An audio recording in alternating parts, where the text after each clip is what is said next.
Қайырлы күн баршаларыңызға. Бүгін біз сіздермен керемет карамельді пирог жасайтын боламыз.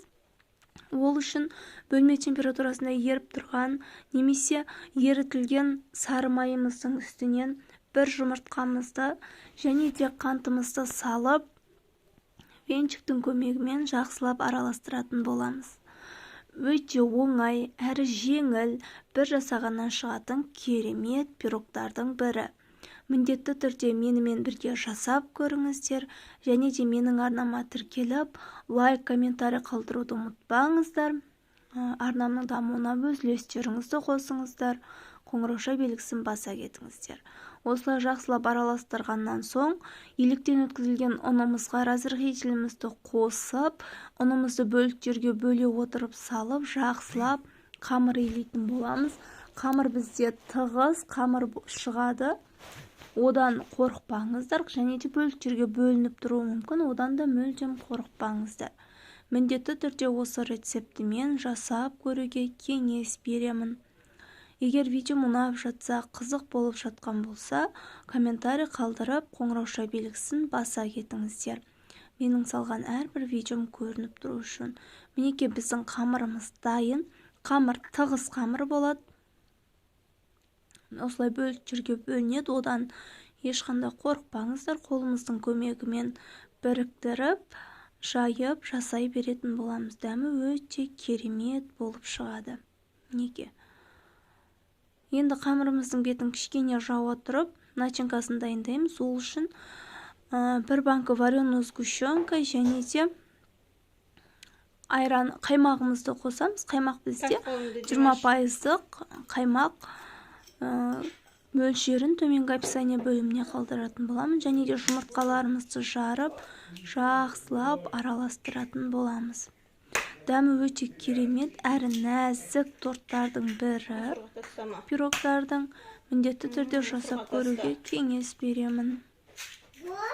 Енді жақсылап араластырамыз.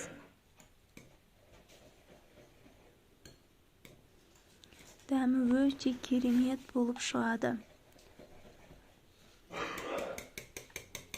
Менің каналыма тіркелмеген болсаңыз, тіркеліп, лайк, комментарий қалдыруды ұмытпаңыздар. Сіздерден қолдау күтемін. Және де менің каналымнан тағы да алдағы уақытта қандай рецептілерді көргілеріңіз келетінін комментарийға қалдыра кетіңіздер. Міндетті түрде сол рецепті бойынша түсіріп, сіздерге салатын боламын. Неге осылай жақсылап араластырамыз, бір келкі масса пайда болғанға дейін.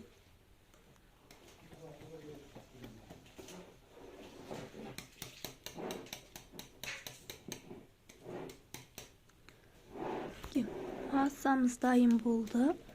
Өте әдемі нәзік массалар, байқасаңыз. Енді дайын болған массамызды пирогымыздың бетіне құятын боламыз. Ол үшін пергамент бумагамызға тестамызды орналастырып, қамырымызды жайып шығатын боламыз. Мен қолдың көмегімен жайдым.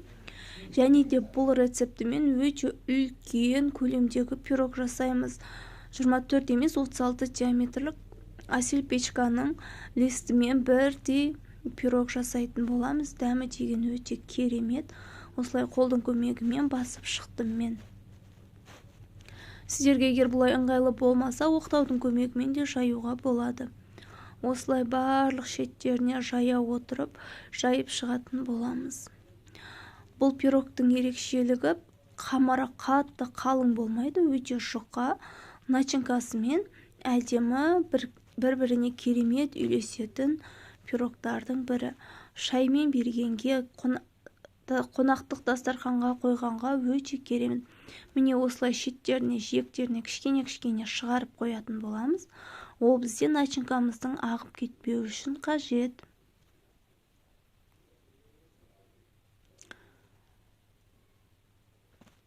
Менімен бірге осы видеоны көріп отырған болсаңыз, сізге үлкен рахмет, және де менің каналымның дамуына өз үлесіңізді қосқаныңыз үшін үлкен рахмет. Осылай жиектерін шығаратын боламыз.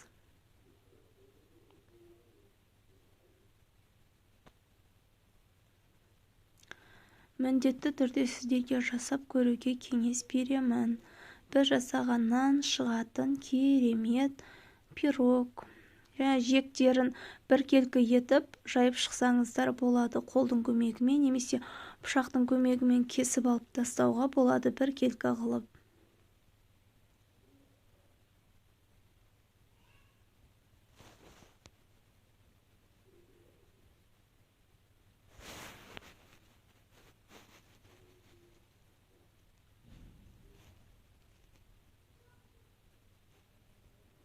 Неге асықпай осылай жектерін біркелкі етіп қолдың көмегімен басып шығатын боламыз.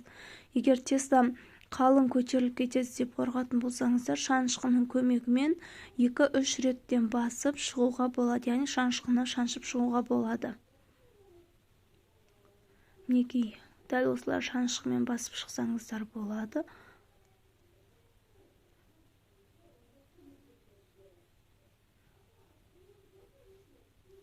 Енді осының үстінен дайын болған начинкамызды құятын боламыз.